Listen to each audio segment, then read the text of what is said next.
में भी हम लोगों ने देखा था, याद आ रहा है जी भैया। ना? चलो देखो, तो जो प्रयोग विधि है उसका जो डेफिनेशन हमने देखा, डेफिनेशन में एक शब्द आया था क्रम, ठीक है। तो क्रम का डेफिनेशन हम लोगों ने देखा था। फिर क्रम को समझने के लिए 6 परमाणु की आवश्यकता होती है। तो 6 प्रकार के प्रमाण हम लोगों ने देखा था। तो 6 प्रकार के प्रमाण क्या-क्या है? उसका क्या क्रम है बच्चा? हाँ, कौन बताएँगे? परमाणु का श्रुति डेफिनेशन। श्रुति, और श्रुति अर्थ, पाठ, स्थान, पाठ। मोक्ष, हाँ, प्रवृत्ति, हाँ। प्रवृत्ति। तो 6 प्रमाण है, ठीक है। इसी प्रकार से विनियोग विधि में भी आपने देखा होगा कि विनियोग विधि को समझने के लिए 6 प्रमाण की आवश्यकता है। तो वहाँ पे वो 6 प्रमाण क्या है विनियोग विधि के संदर्भ में? श्रुति, लिंग, वाक्य, प्रकरण, स्थान, समाख्या। Very good. और यहाँ पे जो है प्रमाण जो क्रम के अंतर्गत है वो श्रुति, अर्थ, पाठ, स्थान, मुख्य, प्रवृत्ति। इन 6 प्रकार के प्रमाणों में से कौन-कौन सा प्रमाण हो चुका है? हाँ, चलो बताओ। ये जो है विनियोग विधि का तो सारा प्रमाण हो विनियोग का चुका तो हो गया था। इसका जो क्रम के अंतर्गत हम लोगों ने देखा था, कौन-कौन सा प्रमाण हो गया था? स्थान स्थान, से पढ़ना है। स्थान से पढ़ना, ठीक है। यानी अभी तक हम लोगों ने श्रुति देख लिया था, अर्थ देख लिया था, पाठ देख लिया था। अब अगला जो है स्थान क्रम क्या है, ठीक है। स्थान के संदर्भ में हम लोग पढ़ेंगे। चलो बच्चा, दीपिका पढ़ना इसको कि जो क्रम है, क्रम में जो चौथा भेद है स्थान, ठीक है, फोर्थ भेद है या प्रमाण है, वो क्या है, क्या डेफिनेशन इसका? चलो बच्चा पढ़ो इसको। हम्म, ज्योतिष्टोमे प्रेया पशु यागा हम्म, अग्नि सोम्य सवनीय हम्म। अनुबंधश्चेतु हाँ देखो, अग्नि हाँ पढ़ो पढ़ो पढ़ो। अग्नि सौम्य उपस्थय है ये हैनी सवनीय सुत्या काले अनुबंध्यस्तर त्वन्ते।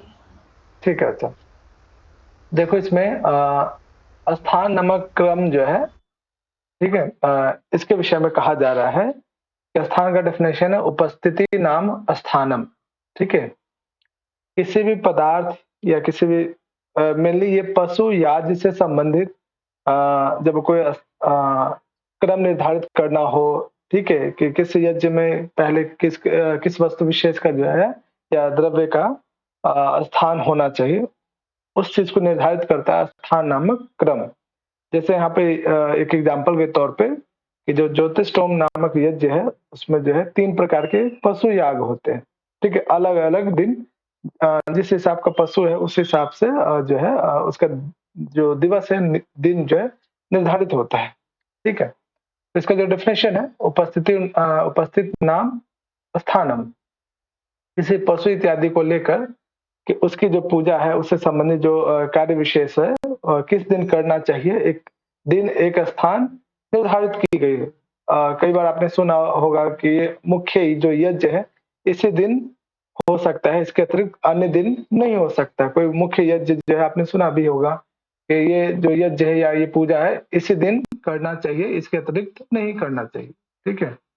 तो ये जो है स्थान, ये क्या कहता बताता है, किसी चीज की उपस्थिति को बताता है कि अमुक दिन या कोई विशेष दिन ही एक विशेष पूजा या यज्ञ हो सकता है, इसके अतिरिक्त अन्य दिन नहीं हो सकता है। तो ये भी एक क्या है, यज्ञ के स्थान को निर्धारित करता है, समय को निर्धारित करता है, ठीक है। जैसे कि एग्जाम्पल के तौर पे कि ज्योतिषोम नामक जो यज्ञ है उसमें 3 प्रकार के पशु याज होते हैं, ठीक है। जैसे 3 प्रकार के पशु याज कौन कौन से हैं? अग्निशोमीय, सवनीय और अनुबंधीय, ये 3 प्रकार के पशु याज है। बहुत डिटेल में इसमें नहीं जाएंगे, एग्जाम्पल के तौर पे ध्यान रखिएगा कि ज्योतिषोम नाम के याज। चलो बच्चा एक प्रश्न आप सभी से, ये ज्योतिषोम नामक यज्ञ जो है इसका वर्णन हमने किस दर्शन में देखा था? कोई ध्यान है कि ज्योतिषोम नामक यज्ञ वेदांत सार। वेदांत सार में किस संदर्भ में देखा था? बताओ किस संदर्भ में देखा था? अधिकारी कर्म में देखा था सर। अधिकारी, अधिकारी में कौन सा विषय वस्तु बताओ? सर नैमित्तिक कर्मों में देखा था शायद।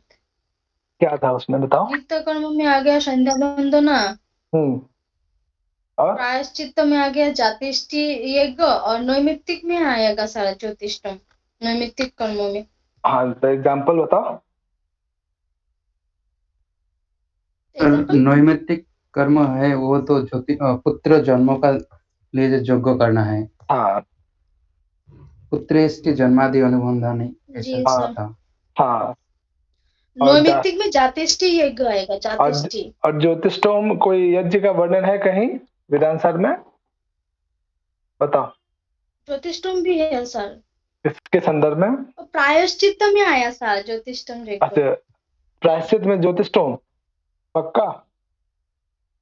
भैया ये उसमें आया था जो नहीं, कर्म सर। के भेद बताए गए थे ना 6, उसमें से एक में आया था जो कामना वाला था, हाँ तो बताओ, ज्योतिष। ऊपर नीचे हो रहा है। प्रायश्चित वाले में क्या ज्योतिषोम था या चंद्रायन व्रत था? बताओ ध्यान से। सर प्रायश्चित्त में चंद्रयान था, मैं हाँ, पहले ही बोली थी। तो ज्योतिषोम किस नित्य में में था? नित्य में संध्या वंदना, हाँ। नैमित्तिक में जातिष्ठी यज्ञ, हम्म। प्रायश्चित्त में चंद्रयान व्रत और हाँ, नैमित्तिक में ज्योतिष फिर आएगा। मैं सही बोल रही हूँ। नैमित्तिक में 2 बार अब नैमित्तिक शब्द का प्रयोग किया, सेकंड में भी फोर्थ में भी। हाँ, किसी को ध्यान नहीं है? हाँ बस चलो, कोई वेदांत सर रिवीजन नहीं किया है? कुछ दिन सर पहले ही वो तो। जो काम्य कर्म है ना, काम्य कर्म हाँ उसमें तो हाँ ज्योतिष्टम है। काम्य सर्गादि साधनानि हाँ ज्योतिष्टम ये में था। हाँ, तो फिर सुजाता कैसे बोल रहे थे आप? हैं? सर काम्यादि स्वर्गादि इष्ट साधनानि ज्योतिष्टम आदि नहीं, ऐसा था ना कोटेशन। हाँ, तो कैसे भूल गए बताओ? अब बाकी बच्चे बताओ।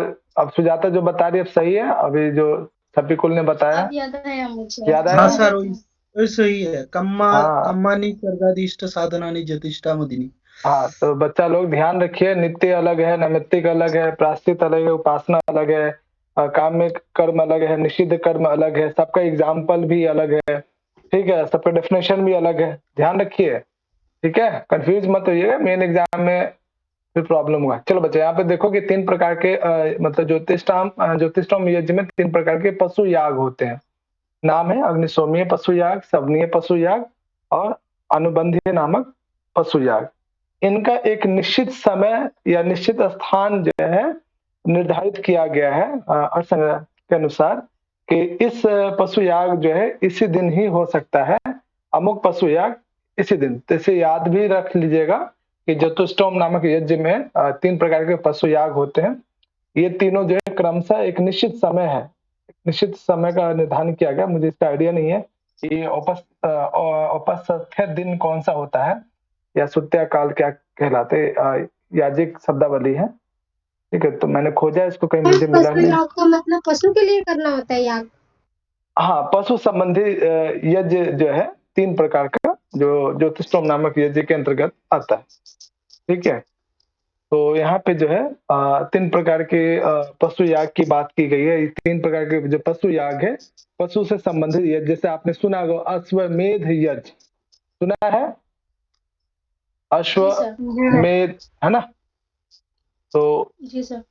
जो यज्ञ पशु से संबंधित, जो पशु को केंद्रित करके जो यज्ञ किया जाता है, ठीक है, वो यज्ञ पशु याग कहलाता है। तो ज्योतिषोम के अंतर्गत 3 प्रकार के पशु याग होते हैं जो क्रमशः अग्निशोमीय, सवनीय और अनुबंधीय होते हैं। इन तीनों पशु याग का एक निश्चित समय, एक निश्चित स्थान निर्धारित किया गया है कि अमुक दिन इस यही पशु याग हो सकता है, इस दिन के अतिरिक्त कोई अन्य दिन नहीं हो सकता। ठीक है, जैसे अग्निशोमीय नामक पशु याग जो है औपस्थित दिन ही हो सकता है, सवनीय नामक पशु याग सुत्या काल ही हो सकता है, और अनुबंधीय नामक पशु याग जो है किसी जो अनुष्ठान हो रहा है वो उसके अंतिम दिवस में हो सकता है।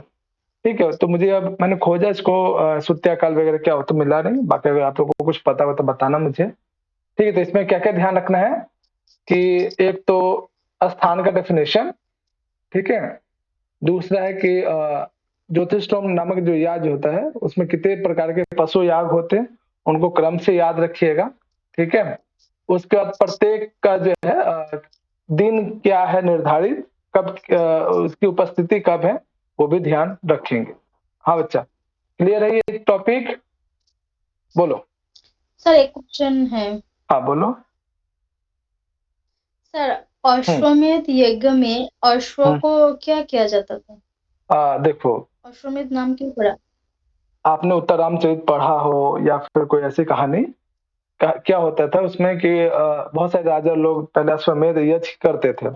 उसमें एक घोड़ा जो है जी उसकी पूजा की जाती है, और घोड़ा जिस जी राज्य से गुजरता है ना, ठीक है, मान जी लीजिए दिल्ली में कोई व्यक्ति विशेष अश्वमेध यज्ञ करता है, एक एग्जाम्पल के तौर पे, तो उसकी पूजा अनुष्ठान इत्यादि करके घोड़े को स्वतंत्र छोड़ दिया जाता है। तो जो घोड़ा है जिस जिस राज्य जी में जाता है, उस राज्य के जो राजा होंगे, ठीक है, तो दिल्ली के राजा ने वो यज्ञ किया और अपने घोड़े को छोड़ देता है। वो घोड़ा दूसरे राज्य में, मान लीजिए उत्तराखंड में चला गया, तो उत्तराखंड के जो राजा होंगे, जी यदि, ठीक है, उस घोड़े को पकड़ लेता है, ठीक है, तो उसमें क्या होता है कि जी इसका मतलब है कि आप क्या करें, उस घोड़े को नियंत्रित कर रहे हैं, अर्थात आप युद्ध के लिए तैयार हो रहे हैं, ठीक है, युद्ध आप करना चाह रहे हैं दिल्ली के राजा से। तो अश्वमेध यज्ञ जो है इस प्रकार के मतलब जो, और उसको छोड़ दिया, मतलब घोड़े को कुछ नहीं किया, आगे बढ़ने दिया, इसका मतलब कि उसने सामने वाले राजा की जो है गुलामी स्वीकार कर लेता है। इस तरह का अश्वमेध यज्ञ की परिकल्पना है, और इसमें जो है अश्वमेध यज्ञ करके जो संपूर्ण संसार पे राज किया जा सकता है। यदि कोई विरोध करता है तो विरोध जताने के लिए उसके अश्वमेध यज्ञ में जो घोड़ा प्रयोग किया गया था उसको रोक लो, पकड़ लो, तो आपस में जो दोनों राजा क्या करेंगे, युद्ध करेंगे। युद्ध करने के बाद जिसकी जीत होती है तो वो राजा जो उसके राज्य को हथियार लेता है। इस तरह से अश्वमेध यज्ञ, जैसे कि आपने सुना भी होगा, महाभारत देखा होगा, तो उसमें वो करते राजसूय जी यज्ञ जी वगैरह करते हैं ना, तो वो घोड़े को जी सर। केंद्रित करके किया गया है। अच्छा, तो एक रामायण में हुआ है। हाँ सॉरी, हाँ रामायण में, हाँ रामायण में भी देखा गया है रामायण में, सर। ठीक है, तो वहां पे भी आप देख सकते हैं। तो वो सब अश्व को केंद्रित करके, पशु को केंद्रित करके किया गया है, ठीक है। हाँ, और कोई तो प्रश्न? ये नियम ठीक, पूछना था। हाँ जैसे ये पूछो। कि नियम नहीं करना अभी चाहिए था। जो जैसे कि ये हाँ ज्योतिषोम यज्ञ है, सोम यज्ञ है, हाँ, तो अगर ये यज्ञ होंगे तो पूरे 3 पहर में अलग अलग क्रियाएं होंगी। फिर से बताना, कहना संगीता। जैसे कि भैया ज्योतिषोम यज्ञ है हम्म और सोम यज्ञ है, तो जैसे कि इस सोम यज्ञ में 3 पहर हैं, तो 3 पहरों में अलग अलग क्रियाएं होंगी, सुबह में अलग, शाम में अलग और रात में अलग, अलग अलग जानवरों के को लेके, मतलब कुछ। हाँ, हो सकता है, अगर पशु विशेष अगर अलग हो तो उसकी क्रियाएं भी अलग होगी, ठीक है। हम्म इस एक बुक में ना भैया ऐसे दे हम्म रखा था, मैं उसी को पढ़ रही थी। इसमें अच्छा अच्छा। ज्योतिषोम नहीं दिया, सोम याग दिया है कि प्रात हम्म सवन में तो बाघ की गर्जन के समान उर स्थित हम्म गंभीर वर्ण से शास्त्र पढ़े, मध्यान्ह हम्म वो बीच के सवन में चकवे की जो ध्वनि होती है उसके हम्म समान कंठ स्थित स्वर में शास्त्रादि वाक्य पढ़े, और हम्म तृतीय सवन में हम्म तार स्वर को मयूर कोकिल हंस के समान सिर हम्म स्थित नाद के समान स्वर में शास्त्रादि वाक्य पढ़े। तो इसमें हम्म। मुझे लगा तो मैं कुछ। स्वर स्वर को लेकर कहा जा रहा है, ये मुझे लगता है जो विषय आप बता रहे हैं, ये विषय मिलता जुलता पानी शिक्षा में भी आप पढ़ेंगे कि कोई सा स्वर जो है जो आपको उदात्त अनुदात्त स्वरित है या फिर कोई अक्षर है, उसकी ध्वनि किसकी समानता जो है उच्चारण करना चाहिए, ये इसका भाव वहां पे भी आपको थोड़ा अच्छा बहुत मिलेगा, अच्छा, ये ठीक है। अलग है, और जो भी आप पढ़ा रहे हाँ हैं भैया वो वो चीज थोड़ी अलग है। अलग है, अच्छा हाँ, ठीक। ये यज्ञ संबंधित चीजें हैं, और वहां पे जो है व्याकरण संबंधित चीजें आप पढ़ेंगे पाणिनि शिक्षा के संदर्भ। हाँ बच्चा, चलो चीजें क्लियर है यहाँ पे सर मैंने। हाँ बच्चा बोलो। सर वो नारदीय शिक्षा ग्रंथ है ना, सामवेद के अंतर्गत हम्म जो आता है, उसमें स्वर हम्म, के बारे में डिटेल्स में दिया हुआ है। बहुत बहुत बिल्कुल। कुछ है वहाँ पे। तो एक बार हम्म नारदीय शिक्षा जरूर करना चाहिए सबको। नारदीय शिक्षा मतलब कोई सा भी एक शिक्षा ग्रंथ पढ़ लो अच्छे से, तो उसमें बहुत सारी चीजें बेसिक मिल जाएगा, आपको समझ में आ जाएगा, ठीक है। चलो बच्चा, चलिए आगे। नारदीय शिक्षा में बहुत कुछ है सर। हम्म पाणिनि शिक्षा से ज्यादा और डिटेल्स में हाँ और बहुत कुछ है। बिल्कुल बिल्कुल। हाँ बच्चा, चलो ये चीजें क्लियर है। इसमें क्या क्या ध्यान रखना, स्थान का डेफिनेशन, जी सर। पशु याग जो है ज्योतिषोम नामक यज्ञ के अंतर्गत कितने प्रकार का होता है वो उनका नाम, और प्रत्येक पशु याग किस दिन निर्धारित है उसका, उस दिवस विशेष का नाम, हाँ, क्लियर है? कोई समस्या? जी भैया। है ना? चलो जी बच्चा, सर। यहाँ देखो, स्थान के बाद अगला क्रम क्या आता है बच्चा? स्थान के बाद मुख्य आता है, ठीक है? मुख्य। हाँ, तो ये सब हम लोग किसके अंतर्गत पढ़ रहे हैं? जो स्थान, श्रुति इत्यादि जो है, मुख्य, प्रवृत्ति इत्यादि, ये किसके अंतर्गत है? प्रयोग विधि के अंतर्गत जो 6 प्रमाण आता है उस 6 हाँ। प्रमाण में आता है। चलो बहुत अच्छे। हाँ, ठीक है, पढ़ना इसको। ठीक है, चलो मोनिका पढ़ो इसको। अगर लाइब्रेरी में नहीं हो तो पढ़ो। जी सर। प्रधान क्रमेण यो अंगानां क्रमः अधीयते स मुख्य क्रमः स च मुख्यः क्रमः पाठक्रमः दुर्लभः स च अयं मुख्यः क्रमः प्रवृत्तिक्रमाश्च बलवान। बहुत बढ़िया। तो मोनिका ये बताओ, प्रधान शब्द से क्या तात्पर्य है यहाँ पे? प्रधान का क्या मतलब है? प्रधान शब्द से क्या तात्पर्य? प्रधान कर्म, यज्ञ। हाँ, मुख्य यज्ञ। प्रधान का मतलब मुख्य यज्ञ या मुख्य भावना हो या प्रधान भावना हो, वो यज्ञ के लिए प्रयोग किया जाता है, ठीक है? उस यज्ञ में क्या है? अंग। अंग का मतलब क्या है? बताओ मोनिका। दही, घी, ये सब। हाँ, ठीक है। तो मुख्य क्रम से तात्पर्य क्या है कि किसी भी यज्ञ में, ठीक है, उन अंगों का क्या क्रम होगा, ठीक है? प्रधान क्रमेण, यानी किसी यज्ञ के अनुसार जब हम अंगों का क्रम निर्धारित करते हैं कि अमुक यज्ञ में जो है अंग का जो क्रम क्या होना चाहिए, यानी पहले दूध, दही इत्यादि का प्रयोग होगा, क्या होगा, ठीक है? जिस पे निर्भर करता है वो क्रम क्या कहलाता है? मुख्य क्रम, ठीक है? मुख्य शब्द से तात्पर्य है प्रधान, ठीक है? यानी किसी निश्चित यज्ञ के आधार पे जब हम अंगों को जो निर्धारित करते हैं कि उनका क्या क्रम है, ठीक है, तो मुख्य क्रम कहलाता है। और ये मुख्य क्रम जो है वो अपने से पूर्ववर्ती जो भी क्रम आया होगा उससे दुर्बल होता है और अपने से बाद वाले से बलवान होता है। ये चीजें आपने विनियोग विधि में भी देखा है, याद आ रहा है? कोई भी प्रमाण अपने दुर्बल नहीं था ना, उसमें तो सिर्फ प्रबल था। हाँ सुनो, उसमें इंक्लूड है इसी में कि प्रत्येक प्रमाण जो है अपने से बाद वाले से क्या होता है? श्रेष्ठ होता है, और प्रत्येक प्रमाण, ठीक है, अपने से पहले वाले से क्या होता है? वीक होता है, दुर्बल होता है। ये चीज जो है इसमें इंक्लूड है, ठीक है? जैसे मुख्य के संदर्भ में ही सच मुख्य क्रम पाठ क्रमात् दुर्बलः, तो बताओ ये वाक्य सही है या नीचे वाला, ये दोनों सही है? सच मुख्य क्रम प्रवृत्ति क्रमात् च बलवान, बताओ कौन सही है? दोनों सही है या एक सही है या एक गलत है? बताओ। दोनों ठीक है। दोनों सही है। हाँ, तो ऐसे भी प्रश्न अगर आपसे पूछ दिया जाए तो ऐसा मत सोचना कि सर ने तो बस अपने से बाद वाले से बलवान बताया था। तो अपने से बाद वाले से तो प्रत्येक जो अपने से बाद वाले से बलवान होगा, इसके साथ साथ ये भी है कि प्रत्येक जो है अपने से पहले वाले से क्या होगा? दुर्बल होगा। ये भी ध्यान रखिएगा। जैसे मुख्य क्रम के संदर्भ में ये बात आई है, मुख्य क्रम और पाठ्यक्रम के संदर्भ में मुख्य रूप से ये चीजें है कि जो मुख्य क्रम होता है वो पाठ्यक्रम से भैया आपने ये जो क्वेश्चन पूछा था, हाँ ये क्वेश्चन आपने पूछा था, ये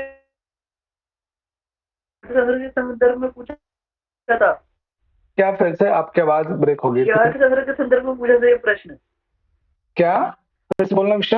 मैंने पूछा ये जो आपने पाठ क्रमात् दुर्बलः, और मैंने पूछा कि आपने ये जो प्रश्न पूछा था ये पाठ क्रमात् दुर्बलः कि और ये प्रवृत्ति क्रमात् बलवान से, ये आपने अर्थ संग्रह की दृष्टि से पूछा था? हाँ, अर्थ संग्रह यज्ञ के दृष्टि से जो प्रमाण है उनके संदर्भ में पूछा था।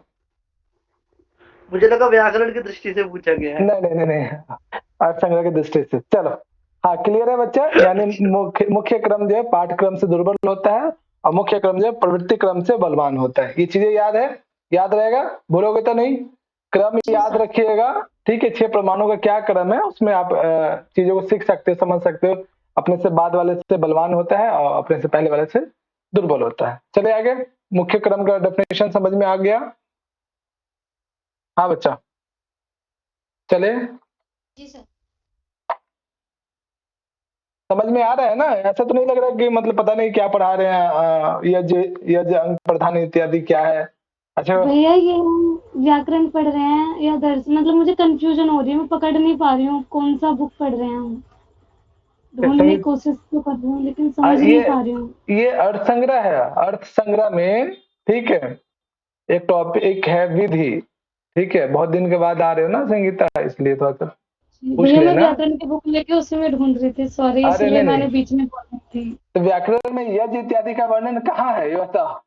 नहीं वो नहीं था भैया, वो जो मैंने क्वेश्चन पूछा था ना वो मैंने अच्छा व्याकरण से पूछा, सोम याग अच्छा, पकड़ के, मुझे लगा शायद याग इसी से चलो है, तो सॉरी भैया। व्याकरण कोई बात नहीं। अर्थ संग्रह में एक टॉपिक है विधि, तो उसमें हम लोगों ने 3 विधि पढ़ लिया था, उत्पत्ति विधि, विनियोग विधि और प्रयोग विधि।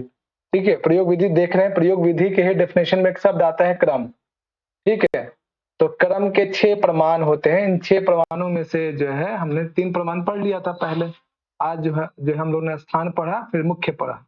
मुख्य क्रम के बाद आता है छठा प्रवृत्ति नामक क्रम। ठीक है संगीता? भाई रिकॉर्डिंग हो रही है ना? जी हाँ भैया। हाँ, तो पहले पूछ लेते हैं। हाँ, और किसी को कोई डाउट तो नहीं हो रहा है कि आज क्या हो रहा है? हाँ, विशाल हो रही है। चलो कोई बात नहीं संगीता, इसको देखना अपने स्तर पे। ठीक है, और सारे रिकॉर्डेड वीडियोस अपलोड हो चुके हैं। शायद 1-2 वीडियोस और अपलोड हो रहा होगा, तो वो भी मतलब पूरा वीडियो देख लेना, इसको कवर करना अपने स्तर पे। चलो बच्चा देखो यहाँ पे, बच्चा लोग अंतिम जो है प्रमाण प्रवृत्ति। प्रवृत्ति शब्द से क्या तात्पर्य है बच्चा है, क्या समझते हैं प्रवृत्ति? हाँ सर जैसे किसी काम में प्रवृत्त होना। किसी काम में प्रवृत्त होना, लगना। भैया ओके, हाँ, लगना, आदत, स्वभाव। आदत, स्वभाव, लगना। चलो बहुत बढ़िया। देखो यहाँ पे, चलो विशाल फर्स्ट डेफिनेशन पढ़ो। जी भैया। हम्म सहप्रज्ञमानेषु प्राधानेषु सन्निपातिनाम् अंगानां वृत्त्यानुष्ठाने कर्तव्य द्वितीया द्विपदार्थानां प्रथमानुष्ठित पदार्थ समाध्य क्रमः प्रवृत्ति क्रमः। चलो बच्चा, अब ये मुझे एक पद इसमें दिख रहा है आप लोग को, सन्निपत्यो। ठीक है, उपकारक, इसका जो है क्या होता है बच्चा? सन्निपत्यो उपकारक कर्म, ये कौन सा कर्म होता है बच्चा, कौन बताएंगे? सन्निपत्य उपकारक कर्म किसको कहते हैं? किसी को आइडिया? अभी हम लोगों ने पढ़ा है भैया, बोलो। लो सही से लिख दिया। सन्निपत्य उपकारक कर्म। यहाँ पे दिखा हुआ है, कोई आइडिया? हम लोगों ने पढ़ा है, कुछ दिन पहले ही पढ़ा है। कौन बताएंगे सन्निपत्य उपकारक कर्म क्या होता है? हाँ बच्चा, मुझे तो याद नहीं आ रहा। किसको याद है? हम लोगों ने पढ़ा है वहां पे। सन्निपत्य उपकारक कर्म जो है किसके संदर्भ में पढ़ा है? किसी को आइडिया? कौन बताएंगे? हाँ ठीक है, प्रभात, आप लोग को कुछ आइडिया? सर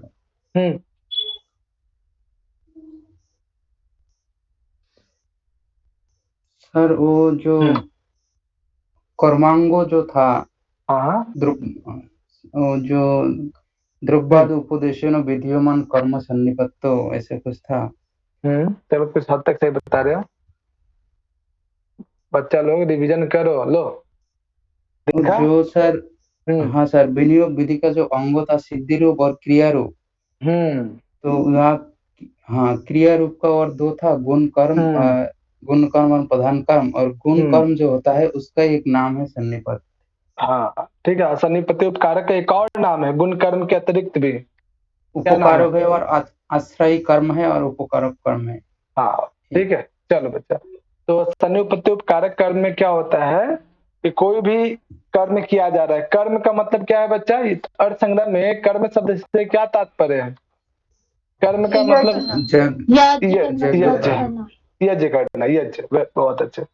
तो किसी भी यज्ञ जो है वो कर्मांग द्रव्यात उद्देश्य, किसी भी द्रव्य के प्रयोजन से, ठीक है, या द्रव्य के अनुसार, ठीक है, कोई जब यज्ञ किया जाता है, ठीक है, वो सन्निपत्ति उपकारक कर्म के अंतर्गत आता है। यानी द्रव्य के उद्देश्य से या द्रव्य के प्रयोजन से किया जाने वाला जो कर्म है वो सन्निपत्ति उपकारक कर्म कहलाता है। तो उसी प्रकार से यहाँ पे जो प्रवृत्ति है, ठीक है, यहाँ पे एक सन्निपत्ति पाति नाम अंगा नाम है। तो अंग पद से क्या तात्पर्य बच्चा? लोक में जो प्रयोग किया जाता है सामान वो हाँ, जाता है। और प्रधान शब्द से, प्रधान शब्द मुख्य यज्ञ। चलो बच्चा, कभी आपने कोई सामूहिक विवाह देखा है? सामूहिक विवाह? जी भैया, मैंने सामूहिक विवाह मैंने देखे भैया। अच्छा, तो किसने कहा कि मैंने नहीं देखा है विवाह? सामूहिक भी नहीं देखा? देखा है। एकल विवाह भी नहीं देखा? नहीं सर, मैं देखा है। चलो, सबके जीवन में एकल विवाह तो जरूर देखेंगे हर कोई। एकल विवाह मैंने नहीं देखा। विवाह नहीं देखा किसी का? तो आपने देखा होगा सामूहिक विवाह में, ठीक है, या फिर कोई ऐसा कोई यज्ञ देखा होगा। कैसे एक एग्जाम्पल बताऊं आप लोग को। एक मुख्य पुरोहित होता है, ठीक है, और मुख्य पुरोहित जैसे जैसे कहते हैं वैसे वैसे अन्य जो लोग हैं सारा क्रियाएं एक साथ करते जाते हैं। ऐसा कुछ देखा आप लोगों ने कि एक ही कहने वाले एक है और उसमें जो यज्ञ वगैरह कर रहे हैं सब कोई, बहुत सारे यज्ञ वेदी बना हुआ है, ठीक है, हर कोई अपने अपने हिसाब से जैसे सब कहा जा रहा है वैसे वैसे हर कोई एक साथ कर रहे हैं। ऐसा कुछ देखा आप लोगों ने? यहाँ पे एग्जाम्पल के तौर पे जो है, यहाँ पे एग्जाम्पल पूजा देखी है पर उसमें ऐसा कुछ नहीं होता। क्या बच्चा? छठ पूजा होती है ना, वो देखी है मैंने, पर उसमें तो ऐसा नहीं होता। छठ पूजा में तो ऐसा नहीं है। छठ पूजा में तो कोई पुरोहित वगैरह नहीं आते हैं, ठीक है। अच्छा, बिहार से हो क्या? तो नहीं सर, मैं यूपी से हूँ। तो यूपी में भी तो होता है, यूपी हाँ, और बिहार के तो है ना, इसलिए देखा है मैंने। अच्छा अच्छा अच्छा, तो सर मंदिर में यज्ञ वगैरह कराते हैं ना नवरात्रि के टाइम पे। हाँ। तो वहाँ क्या होता है कि एक मुख्य वो होते हैं जो बोलते रहते हैं मंत्र वगैरह, उसके साथ मंदिर में बाकी लोग होते हैं जो भक्त लोग होते हैं, तो पीछे पीछे उच्चारण करके फिर वो मतलब यज्ञ में उसके हवन का वो डालते हैं सामग्री। हाँ, तो देखो यहाँ पे प्रवृत्ति क्रम क्या होता है कि मेनली कि मान लीजिए बहुत सारा कोई पदार्थ है, यहाँ पे जो एग्जाम्पल उसके अनुसार बता रहा हूँ कि मान लीजिए कोई पशु याज्ञ करना है, ठीक है, बहुत सारे पशु हैं, एक ही टाइप के बहुत सारे पशु हैं। मान लीजिए कोई अश्व नामक पशु को ले लीजिए, तो 18-20 पशु हैं, ठीक है, और चाहते हैं कि उसकी जो है पूजा प्रतिष्ठान हो, उसके अनुष्ठान हो, ठीक है, उसका यज्ञ किया जाए। तो क्या होता है कि कोई मुख्य पुरोहित जो है जैसे कोई मंत्र विशेष का उच्चारण करते हैं, तो एक व्यक्ति विशेष या एक जो ऋत्विज है उन सभी पशुओं को जो तिलक करता है एक लाइन से। एक प्रवृत्ति, धारा प्रवाहिक प्रवृत्ति जो है एक लाइन से सभी पशुओं की अनुष्ठान हो जाती है। ऐसा तो नहीं होता है कि प्रत्येक पशु के लिए अलग अलग मुख्य पुरोहित होता है। एक ही पुरोहित के द्वारा जो है सारे पशुओं की जो है एक साथ जो है प्रवृत्ति दिखाई देते, एक निश्चित क्रम से जो है सबका वहां पे अनुष्ठान हो जाता है, ठीक है। यानी जैसे आप लोग देखे होंगे कोई सामूहिक विवाह वगैरह, ठीक है, या फिर आप यहाँ पे डायग्राम में देख रहे होंगे, ठीक है, एक मुख्य पुरोहित होता है, ठीक है, वो जैसे कहते हैं वैसे वैसे सभी को जो है यज्ञ में हवन सामग्री इत्यादि एक साथ जो है क्रम के अनुसार हवन सामग्री इत्यादि डलता है।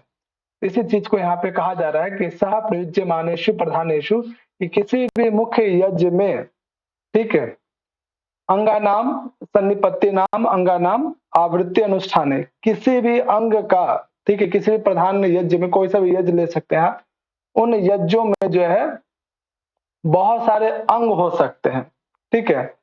तो उसमें अनुष्ठाने कर्तव्य द्वितीय द्विपदार्था नाम प्रथम अनुष्ठित पदार्था नाम क्रम आद्य क्रम सप्रवृत्ति क्रम। तो उसमें क्या होता है कि प्रथम पदार्थ का प्रयोग करने के बाद, ठीक, उसी क्रम से द्वितीय पदार्थ भी द्वितीय पदार्थ का भी प्रयोग है, तृतीय पदार्थ का भी प्रयोग है, चतुर्थ पदार्थ का भी उसी क्रम से होता हुआ चला जाएगा। जैसे एक एग्जाम्पल के तौर पे यहाँ पे कोई मान लीजिए पशु याग है, 16, 17, 20 पशु है, ठीक है। चाहते हैं कि इनके एक साथ जो है अनुष्ठान हो जाए या एक साथ जो इनकी पूजा हो जाए, ठीक है।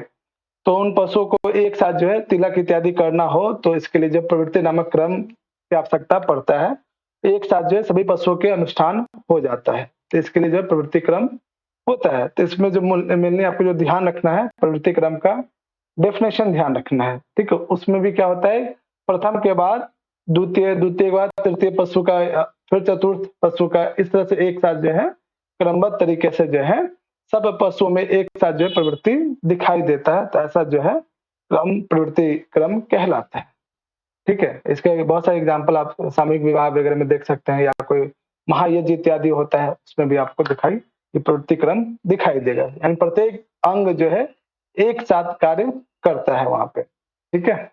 वहां पे प्रवृत्ति क्रम इस प्रकार से दिखाया जाए, और काफी इंपॉर्टेंट है बच्चा, इसके डेफिनेशन को अक्षरशः ही याद रखेंगे। तो ये जो 6 आपने जो प्रमाण पढ़ा, ठीक है, श्रुति से लेकर एक मिनट चलो, हाँ, श्रुति से लेकर प्रवृत्ति तक कोई समस्या है तो पूछिए, नहीं तो एक प्रश्न मैं आप सभी से पूछूंगा। हाँ बोलो बच्चा, कोई समस्या इन 6 प्रकार के प्रमाणों को समझने में? तो बच्चा लोग ये बताओ कि विनियोग विधि के प्रमाण में और क्रम के प्रमाण में क्या अंतर है? विनियोग विधि के प्रमाण में और इसके प्रमाण में क्या अंतर है?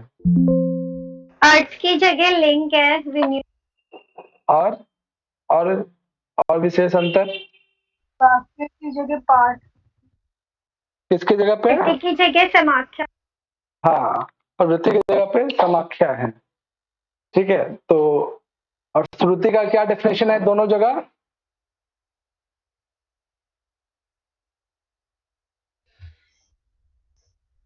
श्रुति का डेफिनेशन दोनों जगह बताइए सर। श्रुति का दोनों जगह डिफरेंस है थोड़ा। हाँ, क्या क्या है? और जो विनियोग विधि का यहाँ पे श्रुति है निरपेक्ष वरो श्रुति बोला गया, और जो प्रयोग विधि का उधर बोला गया क्रोमो परवचन श्रुति बोला गया, क्रोमो और यहाँ पे निरपेक्ष। दोनों का डेफिनेशन ध्यान रखिएगा, श्रुति का क्या है और विनियोग विधि में जो श्रुति है और जो प्रयोग विधि के अंतर्गत जो क्रम है उसका, उसमें जो 6 प्रमाणों में से जो प्रथम प्रमाण है श्रुति, दोनों का डेफिनेशन अलग है, ध्यान रखिएगा, ठीक है। तो ये 6 प्रकार के आपके प्रमाण हुए। तो इनमें बताओ कि जो प्रवृत्ति नामक जो क्रम है वो किस किस से दुर्बल होगा, कमजोर किस किस से होगा? हाँ बच्चा, प्रवृत्ति नामक जो क्रम है किस किस से कमजोर होगा? श्रुति और पार्थ स्थान मोक्ष। श्रुति प्रवृत्ति इससे मतलब सबसे दुर्बल होगा। हाँ, प्रवृत्ति क्या होगा? सबसे दुर्बल होगा, ठीक है। प्रवृत्ति जो है अपने से पूर्ववर्ती जो 4 है प्रमाण, उन सबसे प्रवृत्ति क्या होगा? दुर्बल होगा। यानी श्रुति से लेकर मुख्य तक जितने भी प्रमाण आते हैं उन सबसे प्रवृत्ति क्या होगा? दुर्बल होगा। ये लाइन भी याद रखिएगा बच्चा। चलो अब एक प्रश्न है आप लोग के लिए कि जो नीचे एक कोटेशन जो देख रहे हो, ये वाला स अयम श्रुति आद्योभ्य दुर्बलः,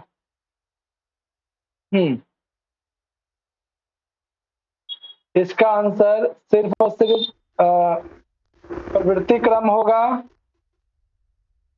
या समाख्या या दोनों? हाँ बच्चा बताओ। भैया केवल जो है यहाँ पे जो है इसका आंसर ये प्रवृत्ति क्रम होगा। केवल प्रवृत्ति क्रम, दोनों नहीं होगा सर? या दोनों? बताओ ध्यान से। दोनों तो यहाँ पे नहीं होगा। चल डिम्पल कह रही है दोनों। हाँ बच्चा। सर मेरा भी दोनों। कौन जो है सर दोनों ही तो होगा। कौन जो है श्रुति आदि से भी दुर्बल है? तो जब आप पढ़ेंगे विनियोग विधि में तो उसमें स्पष्ट समाख्या के कोटेशन में तो ऐसा नहीं लिखते हैं कि समाख्या जो अपने से पूर्ववर्ती सबसे दुर्बल है, ठीक है, लेकिन इंक्लूड है, कह सकते हैं कि उसमें इंक्लूड हो सकता है, ठीक है। प्रत्येक जो अपने से बाद वाले से प्रबल होता है और प्रत्येक जो अपने से पूर्ववर्ती दुर्बल भी होता है। तो कहने अगर ऑप्शन में दोनों आएगा तो दोनों लगाना, वैसा नहीं आएगा इतना भी क्लिष्टतम नहीं पूछा जाएगा, पूछेंगे तो डायरेक्ट ही पूछेंगे लोग, ठीक है। इसमें ध्यान रखना यहाँ पे एक प्रश्न है। हाँ बताओ बच्चा। अगर यहाँ पे ये दोनों की बात होती, ठीक है, प्रवृत्ति और समाख्या दोनों की बात होती, तो हाँ। ये जो सो अयम है, ये अयम के स्थान ये अयम जो है एक वचन में है, यहाँ पे इसका द्विवचन प्रयोग होना चाहिए था। हाँ ये ऐसे भी हो सकता था सा की जगह पे, तो ठीक है। तो अगर क्वेश्चन के हिसाब से अगर देखा जाए तो फिर तो एक ही ऑप्शन होता है, नहीं तो फिर वो अगर बनाना होता है तो फिर द्वितीय व्यक्ति में प्रयोग करते हो, ठीक है। कोटेशन के हिसाब से जो ये है, हाँ व्याकरण के दृष्टिकोण से तो सिर्फ एक ही होना चाहिए प्रवृत्ति क्रम। अगर अयम की जगह द्विवचन अमो होता तब जाके दोनों हो जाता, ठीक है, या ऑब्लिक करके देते तो हो जाता, ठीक है। चलो उसको ध्यान रखना बच्चा। यदि यहाँ पर हाँ एक काम हो सकता है, यदि यहाँ पे प्रवृत्ति को समाख्या का उपलक्षण मान लिया जाए तब जाके हो जाता, तो माना। हाँ चलो चाहिए, इस लाइन लिखा नहीं है, उसकी उपलक्षण है। हाँ इस लाइन को थोड़ा ध्यान रखिएगा बच्चा लोग। चलो बच्चा ये बताओ कि नीचे में जो एक लाइन देख रहे हो आप लोग, स्वाध्याय अध्येतव्य, ये आपने कहाँ देखा है? हाँ स्वाध्याय अध्येतव्य कहाँ देखा है, किस संदर्भ में आपने देखा, कोई कुछ? भैया ऐसी कोटेशन तैत्तिरीय उपनिषद में तो आती है और कहीं नहीं पढ़ा?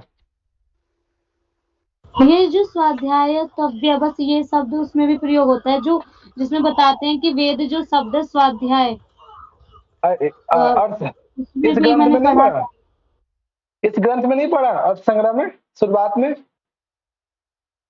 हाँ बच्चा शुरुआत में पढ़ा है कि नहीं पढ़ा है?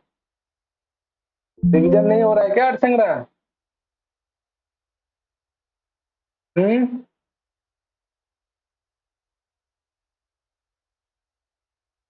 देखो शुरुआत में ही आपको पद मिलेगा, वेद का अध्ययन। हाँ सर वेद का अध्ययन करना चाहिए, देखो है ना।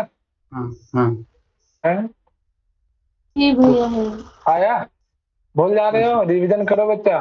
चलो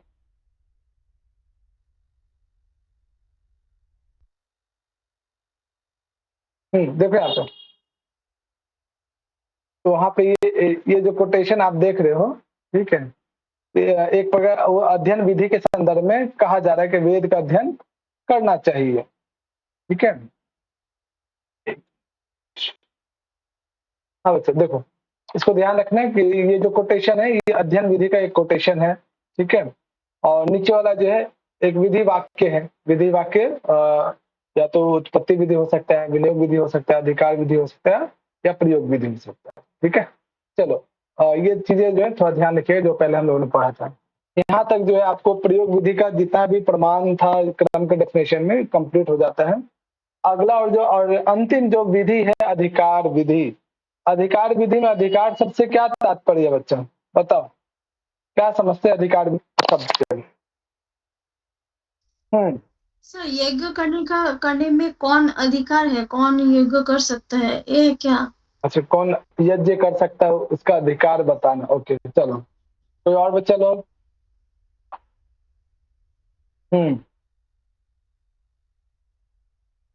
अधिकारी मतलब एक तरह से हो गया कि फल का भोक्ता।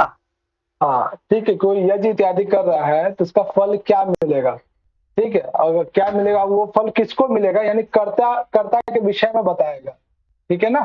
तो ये अधिकार विधि जिसका लक्षण आप यहाँ परिभाषा देख सकते हो। चलो फर्स्ट कोटेशन कौन पढ़ेंगे? चलो इला पढ़ो इसको, पढ़ो सर। चलो बार बार से पढ़ लेना। कर्मजन्य फल साम्य बोधक विधि अधिकार विधि। हाँ तो देखो क्या कहा जा रहा है, कर्मजन्य फल साम्य बोधको विधि अधिकार विधि। कर्म का मतलब क्या है यहाँ पे, बोलो बच्चा। हाँ कोई यज्ञ करेंगे तो आपको क्या होगा, उससे जन्य शब्द से क्या तात्पर्य है? जन्म लेने वाला, उत्पन्न होने वाला, ठीक है। तो कोई सा भी आप काम करते हैं, जैसे यज्ञ आप करते हैं तो उसका कुछ न कुछ एक निश्चित फल मिलेगा, उस फल का स्वामित्व किसे प्राप्त होगा, उस फल का वो अधिकारी कौन होगा, ठीक है, इसको बताने वाला जो विधि है वो अधिकार विधि है। यानी उस यज्ञ के फल पर किसका अधिकार होगा, वो जो विधि बताए, ऐसा विधि जो यज्ञ के फल के अधिकार को बताने वाली कि वो यज्ञ करता है तो उस यज्ञ के फल को किसे प्राप्त होगा, किस व्यक्ति विशेष को मिलेगा, ठीक है, वो अधिकार विधि कहलाता है। ठीक है बच्चा, यानी इसमें आपको यज्ञ करने वाला जो करता है उसके विषय में पता चलता है कि यदि ये व्यक्ति इस यज्ञ को करेगा तो इसी व्यक्ति को इस यज्ञ का फल भी उसी व्यक्ति विशेष को मिलेगा। ठीक है, तो ये अधिकार को बताता है। ओके, जस्ट नीचे आप देखोगे, जिसकी बात शायद विशाल ने भी कही थी इस चीज को, नीचे वाला जो कोटेशन है, दीपिका पढ़ना इसको। हाँ दीपिका।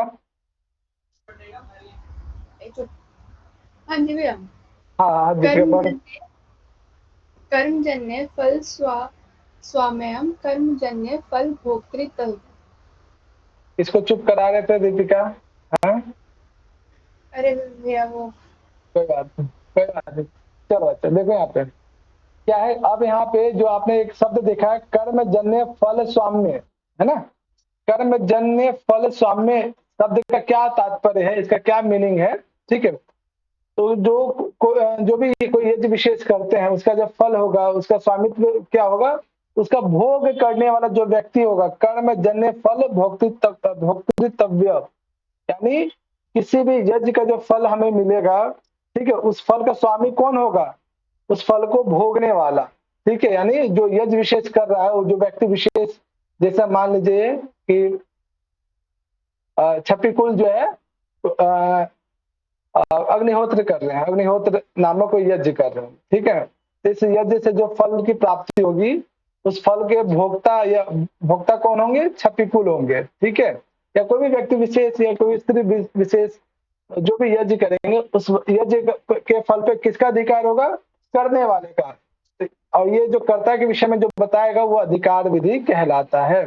और यहाँ पे जो नीचे वाला जो लाइन आप देख रहे हैं, वो कर्म यानी किसी भी यज्ञ से प्राप्त होने वाला जो फल है उसका स्वामी कौन होगा, उसके फल को भोगने वाला ही उसका स्वामी माना जाएगा। जैसे एक एग्जाम्पल में, यजेत स्वर्ग कामः, ठीक है, यदि कोई व्यक्ति स्वर्ग की इच्छा चाहता है तो इसके लिए यज्ञ करना चाहिए। और उसमें स्वर्ग कामा यानी स्वर्ग क्या है, अधिकार है, फल है, ठीक है। तो यानी ये ध्यान रखिएगा, अधिकार विधि का एग्जाम्पल क्या है, यजित स्वर्ग कामा, स्वर्ग क्या है, फल है। तो व्यक्ति जो है अग्निहोत्र करता है, ठीक है, तो स्वर्ग की प्राप्ति होगी, स्वर्ग उसका फल हो जाएगा। और इस फल की प्राप्ति करने वाला व्यक्ति विशेष जो होगा, इसको जो बताएगा वो अधिकार विधि के माध्यम से पता चलेगा। हाँ बच्चा, क्लियर है अधिकार विधि। अभी जैसे आप लोग जेआरएफ की तैयारी कर रहे हो, ठीक है, जेआरएफ की तैयारी करने वाले आप सभी हैं, तो मेहनत करने के बाद सिलेबस अच्छे से पढ़ोगे, जेआरएफ रिजल्ट आएगा, तो उस रिजल्ट का फल जो है किसको मिलेगा, मुझे मिलेगा कि आपको मिलेगा, बताओ, फेलोशिप किसको मिलेगा, जो अच्छे से यज्ञ पूरा कर लेगा अपना, कोई निष्ठा से पढ़ लेगा, अच्छा रिजल्ट उसी का आएगा। हाँ, तो वो जो बताएगा वो कौन सी विधि के माध्यम से पता चलेगा, अधिकार विधि के माध्यम से पता, ठीक है। तो जितना मेहनत कर सकते करते रहो, बहुत जल्द आप लोग का एडमिट कार्ड भी आएगा, अगले वीक तक, अगस्त के स्टार्टिंग तक आ जाएगा आप लोग का। चलो बच्चे, है ना। भैया एक क्वेश्चन पूछना था मुझे अभी, कि जैसे कि अभी एग्जाम हो जाएंगे तो उसके बाद आप स्टार्टिंग से ही पढ़ाएंगे या फिर यहीं से पढ़ाएंगे, कैसे चलेगा, थोड़ा सा बता दीजिएगा। स्टार्टिंग से तो नया बैच देखते हैं, अगर अभी कुछ कह नहीं सकते हैं। नया बैच को अगर स्टार्टिंग से पढ़ाऊंगा तो, या फिर नया यूनिट शुरू करूंगा ताकि आप लोग को मर्ज कर दूं एक साथ, तो जो चीज आपने पढ़ा है, ठीक है, वो चीज ना पढ़े और सीधे आप कोई नया यूनिट से, उम्मीद है कि साहित्य से ही शुरू होगा, अगर नया बैच लोग बनता भी है तो, ठीक है। साहित्य में जो कुछ आप लोगों ने पढ़ लिया उसको छोड़कर अन्य चीजें, ठीक है। एक बहुत लंबा सिलेबस है, जिस स्पीड से हम लोग चल रहे हैं तो उसमें काफी टाइम लगेगा, और एक एक चीज हम लोग बारीकी से पढ़ रहे हैं तो टाइम लगेगा। तो अगले दिसंबर तक मुझे लगता है कि या 2-3 महीना और लगेगा इस हिसाब से पढ़ने पे। तो देखते हैं, बताएंगे आपको अगस्त के बाद, ठीक है। जी भैया। हाँ, अधिकार विधि समझ में आया बच्चा? कोई समस्या है तो पूछ लो अधिकार विधि में, तो आगे चले। भैया समझ में आ गया। आगे ना? चलो बच्चों, अधिकार विधि यहाँ पे समाप्त हो जाता है। अधिकार विधि का कोई प्रमाण इत्यादि कुछ नहीं मिलता है, बहुत ही छोटा टॉपिक है, उत्पत्ति विधि के समान, ठीक है ना। तो यहाँ तक आप लोग का जो है अधिकार विधि कंप्लीट, यानी जो है पूर्ण रूप से जो विधि है, इसके अतिरिक्त 2-3 विधि और पढ़ना है, लेकिन मुख्य जो विधि है 4 ही है जो आपने उत्पत्ति से लेकर अधिकार विधि तक पढ़ा है। इसके बाद आज आप पढ़ेंगे अपूर्व विधि क्या है और नियम विधि क्या है और परिसंख्या विधि क्या है, ठीक है। तो इसको जानने के लिए जो है बीच में जो है एक मंत्र मीमांसा, ये मंत्र का क्या डेफिनेशन है, किसी भी ग्रंथ के अनुसार आप कह सकते हैं, बता सकते हैं, बताओ अच्छा। मंत्र किसको कहते हैं? मननात् इति मंत्र सर, मननात् इति मंत्र, जो मनन किया जाए। हाँ, तो बहुत बढ़िया मोनिका। मंत्रांशे मननात्। हाँ, तो ये बताओ कि ये जो निरुक्त निर्वचन आपने बताया, निरुक्त के हिसाब से बताया, तो निरुक्त के किस अध्याय में वर्णन है, कहाँ प्राप्त है? मननात् मंत्र है जो आपने, 7वां अध्याय, बहुत अच्छा, ठीक है। चलो अच्छा, तो एक आपने निर्वचन बताया, डेफिनेशन बताओ, एक और डेफिनेशन बताओ जो निरुक्त में मंत्र के विषय में डेफिनेशन कहा गया। मोनिका बताओ, ये आपने एक निर्वचन बताया, अब डेफिनेशन भी बता दो। आप लोगों ने निरुक्त तो पूरा पढ़ा है ना?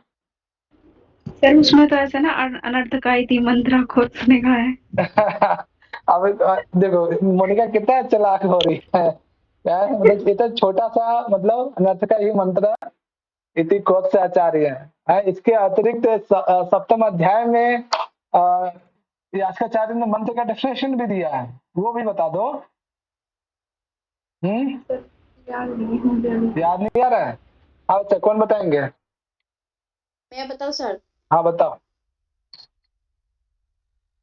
यत् कामो ऋषिः यस्यां देवतां अर्थवत्यम इच्छन् स्तुति प्रयुक्ते तद दैवतः सब मंत्र भवति। हाँ, बहुत सुंदर। तो बच्चा लोग निरुक्त को पढ़ो, ठीक है। निरुक्त और ग्रामर से कहीं पीछा नहीं छूटने वाला, ठीक है, तो अच्छे से पढ़ो उसको। तो 2 जगह डेफिनेशन आता है, एक तो 7वां अध्याय में दो जगह, एक तो निर्वचन के फॉर्म में आएगा और एक स्टार्टिंग जब आप 7वां अध्याय पढ़ेंगे वहां पे आएगा, शुरुआत में ही, ठीक है। 2-3 वाक्य के जस्ट बाद ही मिलेगा, या फिर मंत्रों की जो विषय वस्तु है उससे पूर्व आपको मिलेगा, या फिर मंत्रों के जो प्रकार है उससे पहले मंत्र का डेफिनेशन भी बताते। और जो मंत्रों का जो निर्वचन है, जो मोनिका ने मननात् मंत्र कहा, जब आप वैदिक छंदों का निर्वचन पढ़ते हैं ना, उससे जस्ट पहले वहां पे मिलेगा, ठीक है। तो देखना, और नृत्य तो आप लोगों ने पूरा पढ़ा है, एक एक शब्दावली देखा है, भूल कैसे जा रहे हो आप लोग।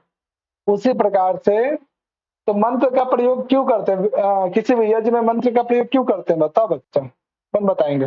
देवताओं की स्तुति करने के लिए। देवताओं की स्तुति के लिए। और कभी आपने देखा है पूजा पाठ या कोई यज्ञ होता है, तो कोई यज्ञ जो है, किसी यज्ञ में अगर हमें हवी सामग्री प्रदान करना है, डालना है, तो कोई मंत्रों का उच्चारण किया जाता है ना? बोलो बच्चों। किसी मंत्र विशेष के उच्चारण पश्चात ही आप क्या करते हैं, उस विशेष हवन सामग्री को यज्ञ में डालते हैं, है ना? तो मंत्रों के द्वारा क्या होता है, मंत्रों के द्वारा आप किसी भी एक निश्चित द्रव्य और या फिर देवता विशेष को याद करते हैं, स्मरण करते हैं, है ना? तो वही मंत्र का डेफिनेशन अर्थ संग्रह में यही कहा गया है। तो देखो, प्रयोग संवेतार्थ स्मारक मंत्र, कि मंत्र क्या होता है कि किसी भी प्रयोग का मतलब यहाँ पे प्रयोग करने अर्थ में है। मंत्र उसे कहते हैं कि जहां पे संवेतार्थ, जो किसी भी यज्ञ से संबंधित जो द्रव्य होंगे या देवता इत्यादि, उन देवता इत्यादि पदार्थों को जो स्मरण होता है, किसके माध्यम से हो पाता है? वो मंत्र के माध्यम से ही हो पाता है। यही मंत्र का डेफिनेशन है। तो मंत्र का डेफिनेशन आपने 3 जगह पढ़ा, 2 निरुक्त में और 1 यहाँ पे, ठीक है, याद रहेगा। मंत्र के कितने डेफिनेशन हो गए अभी तक? आप लोगों ने कितने डेफिनेशन पढ़ा? निरुक्त में 2 जगह और यहाँ पे 1, टोटल 3। तो 3 जगह जो है ना, मंत्रों का डेफिनेशन याद रखिएगा, ठीक है। क्लियर है ये? क्वेश्चन है, हाँ बोलो। यहाँ पर ये आपने मतलब मंत्र की डेफिनेशन इतनी है या फिर यहाँ पे आपने कुछ पोर्शन जो है हटाया है? अच्छा मंत्र का डेफिनेशन ये इतना ही है, इसके अतिरिक्त और भी बहुत सारे विषय वस्तु था, लेकिन एग्जाम के पॉइंट ऑफ व्यू से वो मुझे सही लगा नहीं, तो इसलिए मैंने ऐड नहीं किया। ठीक है, तो जितना भी आप नोट्स देख रहे होंगे ना, वो एग्जाम के पॉइंट ऑफ व्यू से है। देखने में तो बहुत सारे विषय वस्तु है इसमें, लेकिन एग्जाम के पॉइंट ऑफ व्यू से बस इतना ही है, तो डेफिनेशन याद रखिएगा। क्लियर है बच्चा? चले आगे। जी सर। जी भैया। चलो बच्चा, एक क्वेश्चन बताओ कि द्रव्य और देवता क्या है? किसके भाग हैं? किसके भेद है या किसके याग के। तो पहले द्रव्य या पहले देवता, उसमें क्या क्रम था ये बताओ। पहले देवता है पक्का? या पहले द्रव्य होगा फिर देवता होगा सर। अच्छा पहले द्रव्य होगा। अच्छा, जो क्रम में दिया गया वहाँ पहले द्रव्य है फिर देवता बाद में, यही? जी सर। अच्छा जी हाँ।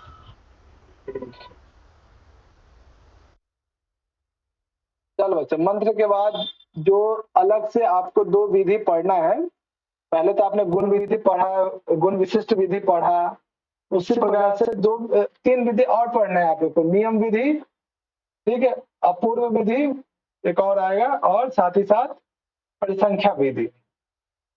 ठीक है, इसके बाद जो आपका विधि वाला जो टॉपिक है कंप्लीट हो जाएगा, फ्री हो जाएंगे आप।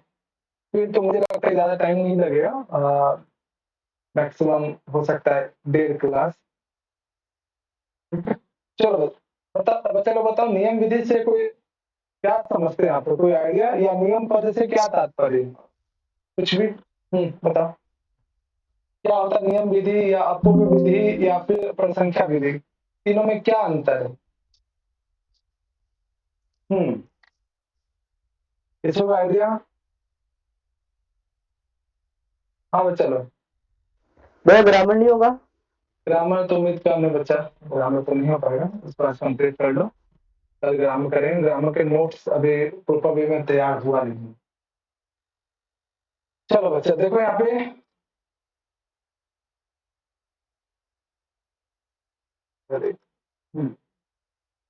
चलो कौन पढ़ेगा इसको?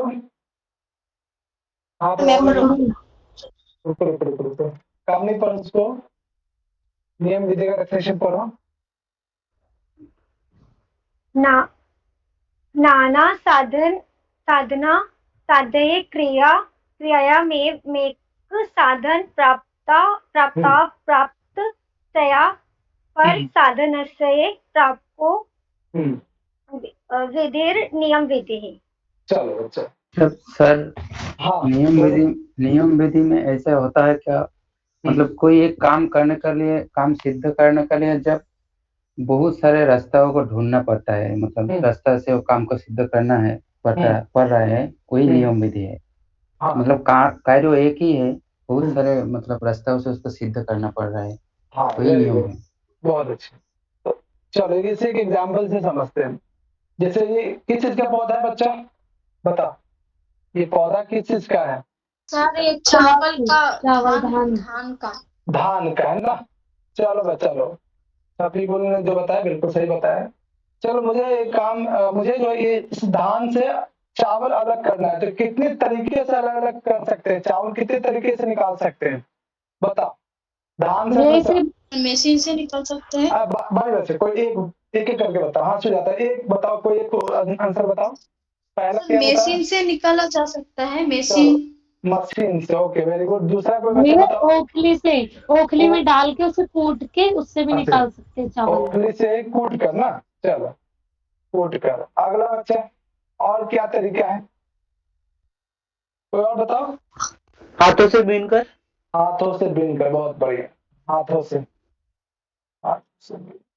चुनकर, ठीक है। चलो यानी यहाँ पे क्या है, नियम विधि क्या बताता है? जो आपने बोला ना कि एक ही काम को अलग अलग तरीके से कर सकते हैं, ठीक है। इसी चीज को यज्ञ के फॉर्म में देखो कि क्या कहा जा रहा है कि नाना साधन साध्य क्रियायाम, ठीक है। किसी भी क्रिया को, किसी भी काम को, ठीक है, इस काम को साध्य सिद्ध करने के लिए नाना साधन, आपको बहुत सारे साधन है आपके पास, ठीक है। उनमें से एक साधन प्राप्त हो, एक साधन आप प्राप्त कर लीजिए। मान लीजिए आपका मन है मशीन से इसका हमें जो है क्या करना, मशीन से वो इस धान से चावल निकालना है। एक साधन आप प्राप्त कर लेते हैं या एक साधन आप चूज कर लेते हैं, ठीक है। मान लीजिए मशीन से लीजिए अप्राप्त से पर साधन से, एक साधन को अगर जैसे आप प्राप्त करते हैं तो शेष दो जो साधन है वो क्या होते हैं, बच जाते हैं ना। बच रहे कि नहीं बच रहे, बोलो बच्चे। कूट कर या हाथों से बीन करके, ठीक है।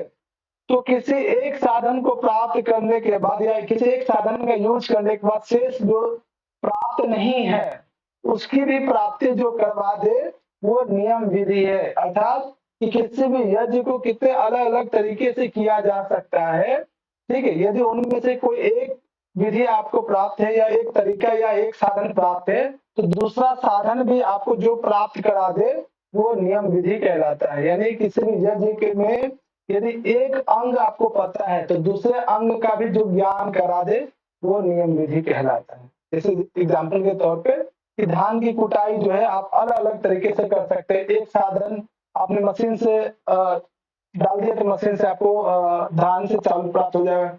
दूसरा नियम या दूसरा तरीका क्या है, ओखली में कूट के, तो ये भी क्या है आपको उस कार्य विशेष को सिद्ध करने का तरीका है।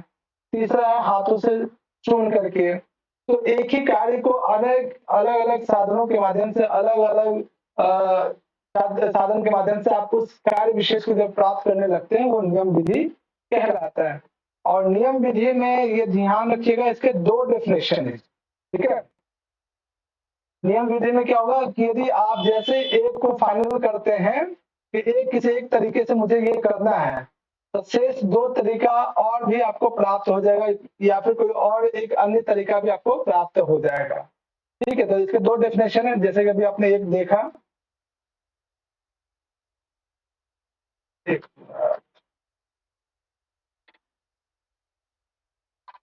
तो ये कि किसी भी कार्य को करने के लिए या किसी भी यज्ञ को या अनुष्ठान को संपूर्ण करने के लिए एक साधन यदि है, एक साधन जैसे आप स्वीकार कर लेते हैं, प्राप्त कर लेते हैं, तो दूसरा अन्य जो साधन है उसकी भी प्राप्ति हो जाती है। तो यही नियम विधि है।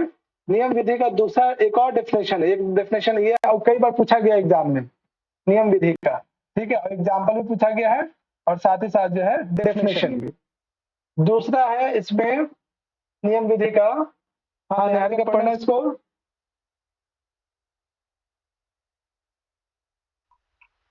पक्षे अप्राप्तस्य प्राप्को विधि नियम विधिः यथा विहीन अनविहीनति इत्यादि। ठीक है, वेरी गुड। देखो पक्ष अप्राप्त से प्राप्त को विधि नियम विधि, जैसे पक्ष में जो अप्राप्त है, ठीक है। बच्चे लोग बताओ कि पक्ष शब्द आपने कहाँ देखा है, किस संदर्भ में आपने देखा? तर्क संग्रह, तर्क भाषा। किस संदर्भ में? अनुमान। अनुमान में भी किस संदर्भ में? ये अनुमान में ये व्याप्ति। हाँ व्याप्ति। वहाँ पे पक्ष की डेफिनेशन है संदिग्धवान पक्ष। वेरी गुड, ठीक है। यहाँ पे पक्ष अलग है, ठीक है। देखिए यहाँ पे किसी यज्ञ विशेष में, ठीक है, उस यज्ञ विशेष को सिद्ध करने के लिए यदि आपको एक विधि पता है कि इस माध्यम से जो है इस यज्ञ को या इस कार्य विशेष को कर सकते हैं, तो दूसरी विधि भी आपको स्वतः ज्ञान हो जाएगा। यानी पक्ष में जो अप्राप्त है, जो अप्राप्त जो साधन है, यानी अप्राप्त साधन को या अप्राप्त अंग को जो प्राप्त करा दे, जो बता दे, वो नियम विधि है। नियम विधि बेसिकली अंग का ज्ञान कराती है, ठीक है। यदि कोई भी यज्ञ किसी एक अंग से संपन्न हो सकता है तो कोई दूसरे तरीके से क्या उस यज्ञ विशेष को किया जा सकता है कि नहीं, इसी चीज को ये नियम विधि कहता है, ठीक है। नियम विधि के माध्यम से आप किसी भी यज्ञ विशेष में प्रयोग होने वाले अंग विशेष को कैसे आप प्राप्त कर सकते हैं उसके विधि को बताता है। जैसे यहाँ पे ब्रीहीन वहंती, ठीक है, जैसे उस धान से जो चावल निकालने का जो तरीका है, कितने तरीके से आप उसे प्राप्त कर सकते हैं, ठीक है, यानी अंग की जो प्राप्ति है कितने माध्यम से कोई व्यक्ति विशेष उसको प्राप्त कर सकता है। जैसे धान से जो है चावल अभी आपको प्राप्त नहीं है, ठीक है, यदि में आपको चाहिए, अब आपके पास चावल नहीं है और धान है सिर्फ, ठीक है, तो इस धान से आप कितने तरीके से जो है चावल की प्राप्ति कर सकते हैं, कितना तरीका आपके पास हो सकता है, ये जो तरीका, ये जो विधि बताए वो नियम विधि कहलाता है। ठीक है, ये दो डेफिनेशन है, दोनों डेफिनेशन ध्यान रखिएगा और कई बार एग्जाम में और संग्रह के एग्जाम में पूछा गया है। ठीक है, दोनों डेफिनेशन याद रखिएगा, साथ ही साथ एग्जाम्पल भी याद हो गया, दोनों याद हो गया। नीचे वाला अच्छे से हो गया, ऊपर वाला थोड़ा थोड़ा डाउट है, एक दो बार पढ़ने से हो जाएगा। बच्चा एक चीज यहाँ पे ध्यान रखना, ठीक है, ये जो आप डेफिनेशन देख रहे हो ना, नाना साधन साध्य, फिर क्रियायाम एक साधन है, एक साधन प्राप्तो, संधि करोगे प्राप्तो, ठीक है, और इसमें कौन सी संधि हुई है बताओ विशाल?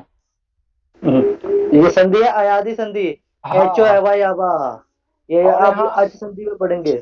हाँ, प्राप्तो प्लस अप्राप्त है, ध्यान रखिएगा, अप्राप्त, अप्राप्त से पर साधन से, अप्राप्त से अपर साधन से प्राप्त को, ध्यान से। कई बार जो है एग्जाम में बहुत चालाक होता है, वो लोग क्या करते हैं कि संधि युक्त पदों को संधि विच्छेद करके दे देंगे, ठीक है ना, और आपने तो पढ़ा, अच्छा यहाँ तो हमने देखा कि यहाँ तो प्राप्त है, अब आपको संधि का नियम पता नहीं होगा, ठीक है, तो आप तो करके आओगे कि पूरा डेफिनेशन दे दे, यहाँ तो प्राप्त प्लस प्राप्त, तो गलती मत करना, संधि विच्छेद यहाँ पे संधि युक्त पद है, ये पद क्या बनेगा, प्राप्तो, पूरा तोड़ोगे, प्राप्तो अप्राप्त से, ठीक है, अपर साधन से, ठीक है, ये पद पूरा बनेगा इस तरह से। तो संधि युक्त पद दे, संधि विच्छेद करके दे, ध्यान रखिएगा।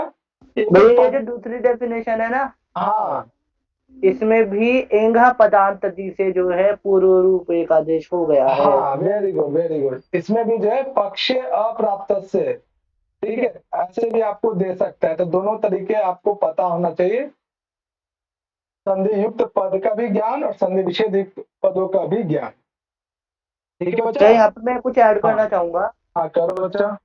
संधि के विषय में ही है, यहाँ पे ये जो संधि हुई है ना एंग पदांतति, इसको पहचानने का सबसे सरल तरीका ये है कि यहाँ पे ये लुप्त हुए आकार को दिखाने के लिए, प्रकट करने के लिए अवग्रह का प्रयोग कर देते हैं। बिल्कुल बिल्कुल, जो खंडाकार है ना, पक्षी के बाद ये जो खंडाकार एस टाइप आपको दिख रहा है, ये अवग्रह कहलाता है, ये लुप्त हुए आकार को दिखाने के लिए होता है। ठीक है, वेरी गुड, ठीक है बच्चा, तो ये आपका नियम विधि है, नियम विधि का डेफिनेशन याद रखिए। बच्चा लोग एक प्रश्न है आपसे कि ये सेम एग्जांपल आपने कहीं भी देखा है क्या, किसी विधि के अंतर्गत, वृहन वहंती, याद आ रहा है? बोलो बोलो अच्छा।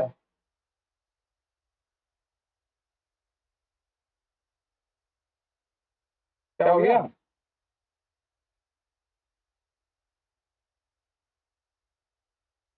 ये दो जगह पढ़ा था। कहाँ? आपकी आवाज नहीं आ रही, सही से बताओ, फिर से बोलो। वही एग्जाम्पल दो जगह पढ़ा है चावल का। एक तो ये साहित्य में पढ़ा है, साहित्य दर्शन में भी पढ़ा था, एक बार भी है ये चावल का एग्जाम्पल, और एक अभी जो तर्क भाषा और तर्क संग्रह वो आपने पढ़ाया था, तो उसमें रसोई घर में जो पकता है उसमें भी एक एग्जाम्पल दिया था। ये वाला वृहन वहंती, ये वाला पद आपने पहले भी देखा है, ठीक है, जब आप विनियोग विधि का अंग में विभक्ति रूपा देखा होगा ना, उसमें आया है। हाँ ठीक है, है ना? चलो अभिधात्री में, हाँ ध्यान रखिएगा। हाँ, कोई समस्या हुआ नियम विधि में? बोलो बच्चा। नहीं भैया, है ना, तो इसको इस डेफिनेशन को अच्छे से याद रखिएगा बच्चा लोग, ठीक है, अच्छे से इसको समझिएगा, नियम विधि क्या है, नियम विधि कितने डेफिनेशन है और उसका एग्जाम्पल क्या है, ठीक है। इसी नियम विधि को जो है, या फिर एक और है अपूर्व विधि, ठीक है, इसके विषय में कुमारी भट्ट भी जो है जो तंत्र वार्तिक है, ठीक है, उन्होंने ग्रंथ लिखा था, उसमें कहते हैं अपूर्व विधि का डेफिनेशन और साथ ही। हाँ बोलो सर, ये जो तंत्र वार्तिक है ना, हाँ, तंत्र इस ग्रंथ में क्या तंत्र मंत्रों के बारे में बोला गया है या फिर कुछ और लिखा हुआ है? वैसे मैंने पढ़ा नहीं है, लेकिन जहाँ तक है उसमें दार्शनिक चीजें हैं उसमें, ठीक है। दार्शनिक और यज्ञ संबंधित चीजें हैं इसमें, मुख्य रूप से दार्शनिक ग्रंथ है, यज्ञ विशेष का ज्यादा वर्णन इसमें। तो ये कुमारी भट्ट जो है स्त्री है या पुरुष है, बताओ। भाई पुरुष है। पुरुष। ये कैसा प्रश्न था? सर उन्होंने ना 3 किताब लिखा था। हाँ, कौन कौन? श्लोकोवार्तिक, तंत्रवार्तिक और टुप्टिका। हाँ, बहुत अच्छा। तीसरी कौन सी बताई? टुप्टिका। देखो, इनका एक शिष्य था, शिष्य का नाम क्या था? बहुत ही फेमस प्रभाकर मिश्र है ना, कुमारी भट्ट के शिष्य। हाँ, ठीक है। तो एक बार, अच्छा आपको कहानी नहीं पता है इन लोग के विषय में, प्रभाकर मिश्र और कुमारी भट्ट जी के विषय में? नहीं भैया, ये जो है एक समय के बाद एक घटना घटती है कि कुमारी भट्ट जो है इनको गुरु की उपाधि भी देते हैं। तो कई बार आपने देखा होगा प्रभाकर गुरु इस तरह से नाम मिलता होगा बहुत सारे ग्रंथों में। बहुत दिलचस्प कहानी है इन दोनों के मध्य में, ठीक है। कैसे उनका जो शिष्य जो है वो अपने गुरु से भी आगे बढ़ जाते हैं ज्ञान के मामले में, ठीक है। चलो किसी दिन सुनाएंगे कहानी, ठीक है। चलो, इसलिए प्रभाकर के मत को गुरु मत भी कहा जाता है। प्रभाकर के मत को ना गुरु मत कहा गया है, ठीक है। चलो बच्चा, अब जो है कुछ चीजें ध्यान रखिएगा कि कुमारी भट्ट साहब ने भी जो है अपूर्व विधि और या फिर नियम विधि के विषय में जो बात उन्होंने रखी है, ठीक है। तो कुछ खास अंतर नहीं है, ठीक है। अपूर्व विधि के विषय में, ठीक है, इसका क्या डेफिनेशन है, और नियम विधि तो हूबहू वैसा ही है, कुछ खास अंतर नहीं है। चलो यहाँ पे पढ़ो अपूर्व विधि का डेफिनेशन। कौन पढ़ेंगे? लीला पढ़ो, पढ़ोगे? पढ़ो इसको। परमाना अंतरेण अप्राप्तस्य प्राप्तो विधि अपूर्व विधि। हाँ देखो, नियम विधि में क्या है कि आपको कोई ना कोई तरीका पहले से प्राप्त रहता है, ठीक है, नियम विधि, ठीक है। लेकिन अपूर्व विधि में क्या है कि आपको कोई ज्ञान नहीं था पहले कि स्वर्ग की प्राप्ति कैसे कर सकते हैं हम लोग, ठीक है। तो अपूर्व विधि यानी पूर्व में पहले ज्ञान ना होना, ठीक है। यानी किसी भी प्रमाण के द्वारा जब आपको जो फल है उसकी प्राप्ति कैसे होगी इसका जो ज्ञान नहीं हो रहा था, तो ऐसे विषयों को ज्ञान कराने में, ठीक है, अपूर्व विधि का प्रयोग किया जाता है। इसका डेफिनेशन देखिएगा, अक्षरशः प्रमाण अंतरेण अप्राप्त से, संधि विच्छेद करेंगे तो इसमें शब्द है अप्राप्त से, कि किसी भी दीर्घ संधि है। हाँ, वेरी गुड, ठीक है। यानी किसी भी दूसरे प्रमाण से भी जो प्राप्त नहीं हो रहा है पदार्थ या कोई अंग, ठीक है, उसको भी जो प्राप्त करा दे, जो बताए, वह विधि अपूर्व विधि कहलाता है। जो पूर्व में पहले प्राप्त नहीं था लेकिन किसी न किसी प्रमाण के माध्यम से, अब जैसे स्वर्ग है, ठीक है, स्वर्ग को प्रत्यक्ष प्रमाण के द्वारा प्राप्त नहीं था, नहीं अनुमान प्रमाण के द्वारा प्राप्त नहीं था। तो ऐसे अप्राप्त विषयों को भी जब किसी दूसरे प्रमाण के द्वारा प्राप्त किया जा रहा हो या जो विधि प्राप्त कराए वो अपूर्व विधि कहलाता है। एग्जाम्पल में यज्ञेत स्वर्ग कामः, यज्ञ के द्वारा स्वर्ग की प्राप्ति करनी चाहिए। यानी स्वर्ग की प्राप्ति को आप प्रत्यक्ष प्रमाण के द्वारा यानी आंखों के द्वारा देख नहीं सकते, प्राप्त नहीं हो रहा है, अनुमान प्रमाण के द्वारा भी प्राप्त नहीं हो रहा है। तो कुमारी भट्ट साहब ने कहा है कि यज्ञ के माध्यम से आप स्वर्ग की प्राप्ति कर सकते हैं। तो ठीक है, आपको प्रत्यक्ष प्रमाण के द्वारा प्राप्त नहीं हो रहा है, अनुमान प्रमाण के द्वारा प्राप्त नहीं हो रहा है, लेकिन आप यज्ञ के माध्यम से प्राप्त कर सकते हैं। तो इसके लिए अग्निहोत्र नामक यज्ञ कीजिए, ठीक है। तो अलग अलग यज्ञ के विधान किए गए, बताए गए हैं। तो इसमें जो है डेफिनेशन अपूर्व विधि क्या है कि जो प्राप्त नहीं है फिर भी उसकी प्राप्ति करा दे, वो अपूर्व विधि कहलाता है। यानी पूर्व में कभी भी जो है इसकी बात नहीं की गई थी, लेकिन नियम विधि में क्या है, आपको कोई भी अंग की जो प्राप्ति है किसी न किसी माध्यम से पहले से प्राप्त है, ठीक है, नियम विधि में। लेकिन अपूर्व विधि में ऐसा प्राप्त हमें था नहीं, बिल्कुल भी नहीं, ठीक है। तो जैसे यहाँ पे स्वर्ग की प्राप्ति के लिए जो है स्वर्ग के विषय में हमें पहले से कोई भी यज्ञ विधान का वर्णन किसी भी ग्रंथ में नहीं मिलता है, ठीक है। लेकिन जो है फिर जो है अपूर्व विधि के माध्यम से ही जो है आप क्या कर सकते हैं, स्वर्ग की प्राप्ति अगर करना है तो किसी कोई विशेष यज्ञ विशेष की का अनुष्ठान करना पड़ेगा, तभी जो है आप स्वर्ग की प्राप्त कर सकते हैं, ऐसा जो है कुमार भट्ट कहते हैं। अब इसमें प्रश्न क्या आएगा, एक तो यहाँ पे नियम विधि का डेफिनेशन ध्यान रखना, एग्जाम्पल ध्यान रखना, दो डेफिनेशन है। उसी प्रकार से अपूर्व विधि का डेफिनेशन याद रखना, और यह डेफिनेशन देकर आपसे पूछे यह डेफिनेशन किसने कहा है, यह इसके रचनाकार कौन है, ठीक है, कहाँ प्राप्त होता है, ये ध्यान रखिएगा, ठीक है। और इसका एग्जाम्पल भी यजेत स्वर्ग कामः। हाँ बच्चा, क्लियर है? मेरा एक क्वेश्चन है, हाँ, ये जो बोलो। प्राप्त को है, हाँ, ये जो प्राप्त को है ये मतलब मूल पद है या फिर यहाँ पे संधि हुई है? मुझे लग रहा है वो प्रापकः जो है, प्रापकः वेदी ऐसे हाँ, प्रापकः बताने वाला, प्राप्त कराने वाला, विसर्ग है ना यहाँ पे? हाँ, विसर्ग है ना यहाँ पे? हाँ बिल्कुल, समझ गया, वो समझ गया, विसर्ग का ओ हो गया, हशीशा लग गया है यहाँ पे, हशीशा लग गया है, बिल्कुल, ठीक है बच्चा। तो इसे ध्यान रखिएगा। और नियम विधि में आप देखोगे तो नियम विधि में भी डेफिनेशन वही है, ठीक है, जो लोकाक्षी भास्कर सामने कहा, यहाँ पक्ष कहा है, पक्ष अप्राप्त से प्राप्त विधि नियम विधि, इधर कुमारी भट्ट साहब ने विधि अत्यंत अप्राप्तो नियमः पाक्षिके सति, कि पक्ष में जो अप्राप्त है उस विधि को भी जो बता दे वो नियम विधि। एग्जाम्पल भी सेम ही है, विधिहीन वहंती, ठीक है। तो ध्यान रखिएगा लोकाक्षी भास्कर ने क्या कहा है और कुमारी भट्ट ने जो डेफिनेशन दिया है वो क्या है, भाव वही है, बस अंतर है, वर्णन करने का शैली जो है अलग है। यहाँ पर अत्यंत अप्राप्त पक्षी के सती इति नियम विधि, इधर क्या पक्ष अप्राप्त से प्राप्त विधि नियम विधि। डेफिनेशन और एग्जाम्पल दोनों सेम है, सब विशेष का थोड़ा सा अंतर, ठीक है। तो इसको याद रखिएगा बच्चा लोग। बोलो, कोई समस्या? विशेष रूप से ये दो कोटेशन से ध्यान रखिएगा कि नियम हाँ, बोलो। ये जो प्रमाणांतर आया है, बट प्रमाणांतर का क्या अर्थ होता है? किसी भी प्रमाणांतर का क्या अर्थ है? प्रमाणांतर किसी भी दूसरे प्रमाण के माध्यम से, ठीक है, किसी भी प्रमाण से, ऐसे भी किसी अन्य प्रमाणों से, ये भी भाव है इसका। यानी कहने का मतलब किसी भी प्रमाण से जब आपको किसी चीज की प्राप्ति ना हो तो प्रमाणांतर प्रयोग करते हैं, ठीक है। प्रमाण प्लस अंतर, अंतर का मतलब के बिना भी होता है, ठीक है। ये अंतरीन का मतलब आपने पढ़ा होगा, कारक व्यक्ति में पढ़ा होगा, याद आ रहा है? अंतरीन। जी सर, पढ़ा है। जी सर। हाँ, कौन सी व्यक्ति होती है अंतरीन में?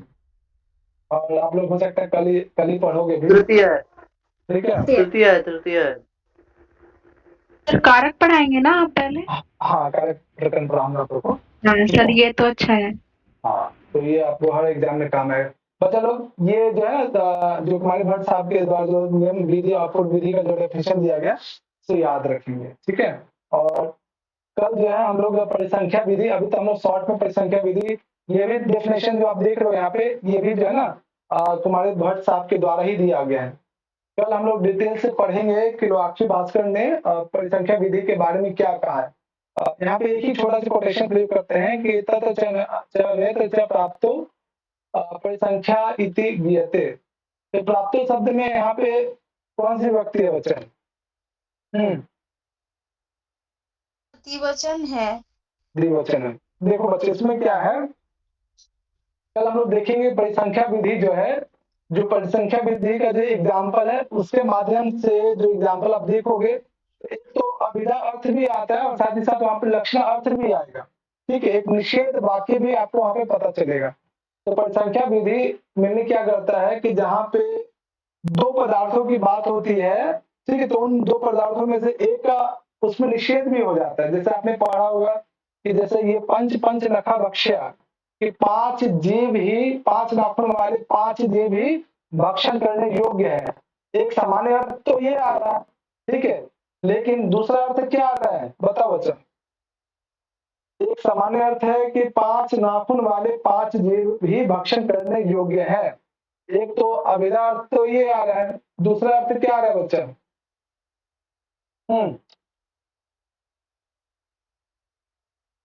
क्या हो गया, इसमें कुछ बोलने रहे आप लोग? हेलो। मेरी आवाज आ रही है?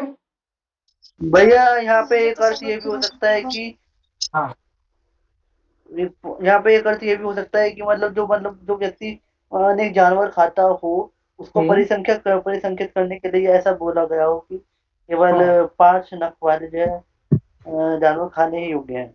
हाँ मतलब धर्म तो नियम के 5 लिए। नाखून तो सभी के होते हैं ना।